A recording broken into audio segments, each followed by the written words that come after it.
Cold spots. Tara's new apartment wasn't fancy, but it had central air, a luxury she'd never had before. The landlord warned her that the system was temperamental, but it was July, and she didn't care. Cool air was cool air. For the first week, the AC worked fine. But then she noticed the cold spots. Not just cool air. Freezing. Sharp pockets of icy air that moved, shifting from one corner of the room to another, lingering behind her as she walked. Sometimes it felt like they followed her. She mentioned it to her neighbor, an older woman in 4B. The woman's face went pale. "That unit's been empty a while," she said. "Last tenant broke her lease. Said the cold made her sick. Said it watched her." Tara laughed it off. Probably just gossip. But the cold spots got worse. One night, she woke to the sound of the air conditioner turning on by itself. Nothing unusual, except it was 3:12 a.m., and she'd turned the thermostat off before bed. She got up, annoyed, and checked the vent. The air blowing out was bitter cold, like it came from a meat locker. As she leaned closer, she swore she heard a sound beneath the whir of the fan. Breathing. Shallow. Wet. She shut the system off at the breaker and went back to bed. The next morning, the apartment was warm again. She made coffee, sat down at her desk, and froze. Fingerprints. Dozens of them. Frosted against the inside of the window above her desk. As if someone had pressed their hands there, over and over, trying to get out. She wiped them clean, told herself it was condensation, maybe even vandalism. That night, she slept with the AC off, all vents closed. But at 3:12 a.m., the air turned cold again. This time, not from the vents, but from under the bed. She leaned over the edge, phone flashlight in hand. The light hit something pale. Skin? A hand? It jerked back into the shadows. The light died. The room filled with icy wind, though the vents were silent. The windows frosted over in seconds. Tara screamed, stumbled out into the hall, and spent the rest of the night in her car. She moved out the next day. Weeks later, a repairman was sent to inspect the AC system. The building owner said something about strange complaints. When the tech pulled open the crawlspace where the main duct ran, he gagged. There, inside the vent, was a body. Mummified by cold. Skin paper thin and frozen stiff. Eyes wide open. Mouth stretched in a final, silent scream. The coroner couldn't identify it. No missing person matched. No records. No one knew who they were. But the cold still comes back every night at 3:12 a.m. and if you stand near the vent, you'll feel it watching you. The hum. When Julia moved into the old duplex on Hawthorne Street, she didn't expect much. The place was cheap, a little run down, and the previous tenant had vanished under vague circumstances, just moved away suddenly, according to the landlord. But it had a working kitchen, and that was enough. The refrigerator, however, was ancient. It was one of those 1970s models, pale green with a chrome handle, the kind that hummed constantly, like it was whispering to itself. Julia planned to replace it eventually, but for now, it kept her food cold. That was good enough. The first night she noticed it, the hum seemed off. Not just mechanical.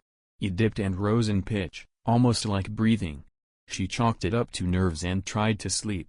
But the sound grew louder over the week, especially after midnight. Once, at 3:12 a.m., she woke up convinced someone had whispered her name. The fridge was humming steadily in the dark kitchen, its chrome handle catching the moonlight like a silver grin. Then the food started going bad. Milk spoiled within hours, meat turned gray in a day. But the fridge remained ice cold. She even bought a thermometer to check, 37 degrees. Perfect? But still, her groceries decayed, like something inside was rotting them on purpose. Then came the knocking. It started faintly. Just a soft thud, once or twice a night, from inside the fridge. Julia thought she imagined it. But soon it grew louder, 4 knocks in a row, always around 3 a.m. She'd race into the kitchen, fling the door open. Nothing. Shelves. Condiments. Cold air. But the hum would stop when she opened it, like it was holding its breath. One night, She pressed her ear to the door. Nothing. Then, tap, tap, tap, tap. Her breath froze. It came from inside the freezer this time. She unplugged it the next day and propped the door open. That night, she slept in silence for the first time in weeks. But in the morning, it was closed again. Plugged in. Humming. She called the landlord. He sighed. "Look," he said, voice low. "You're not the first. That fridge has been here since the house was built. Tenants always complain. Some say it remembers. Some say it feeds." "Feeds?" she asked, half laughing. He hung up without another word. That night, she moved out. Left everything, furniture, clothes, even her phone. When the landlord arrived to check the place, the fridge door was ajar. Inside, beneath frost-lined shelves and frozen peas, was Julia's face. Not her whole head, just the imprint of it, like something had tried to remember her. Or recreate her. The chrome handle gleamed. And the hum never stopped. Spin cycle. When Kevin inherited his late aunt's house, he didn't expect much, just some old furniture, dust, and a lifetime of someone else's clutter. The place was dated but solid. It was the laundry room in the basement that unsettled him. The washing machine was ancient, off-white, with big mechanical dials and a rusting lid. But it worked. Sort of. It made a grinding noise during the spin cycle, like it was chewing something. Kevin figured it was just old bearings. The first time he used it, he washed a load of clothes before bed. At around 2 a.m., he woke to a dull thud-thud-thud coming from the basement.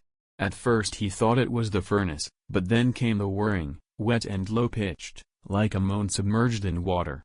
He crept downstairs, barefoot on cold cement. The washing machine was off, but vibrating slightly, its lid rattling as if something inside was still moving. Slowly, he opened it. Empty. Just a faint metallic smell, like coins soaked in blood. After that, the noises continued every few nights. Even when he didn't run it. Sometimes he found the lid cracked open, just enough for a pale sock or damp towel to hang over the edge, except he hadn't done laundry in days. Then came the photos. He found one in the lint trap, a Polaroid, water-stained, showing a woman standing in the basement. Pale dress. No eyes. The next day, another, this time, the same woman, closer to the camera. Her mouth was open. Screaming? He tore the machine apart, searching for a hidden compartment. Nothing. He stopped using it. Went to a laundromat instead.